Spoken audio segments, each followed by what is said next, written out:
visas tas piešimas, būtent šituo animaciniu personažu, tai turbūt jisai atsirado prieš kokius 7, gal 6 metus daugiau. Žiūrėjau Čipoliną su vaikais, mano vaikas žiūrėjo ir aš kažkaip pasižiūrėjau ir ten tas buvo ponas Pomidoras.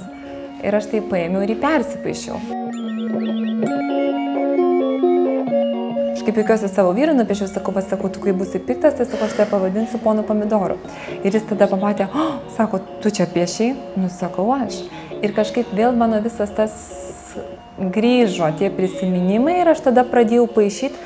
Ir tas paišymas toks mano kaip labai didelis atsipalaidavimas. Turbūt vieni iš mylimiausių personažų tai yra, kaip mano draugė vadina, gnomai, nykštukai mano. Tai snieguolės su tais 7 nykštukais. Tai mano tų nykštukų yra pakankamai nemažai jų pripiešta.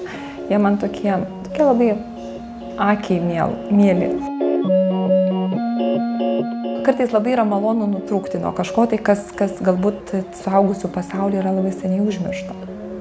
O tas vaikų pasaulis yra, vis tiek jis yra tokiam labai gražiom spalvom nupaišytas.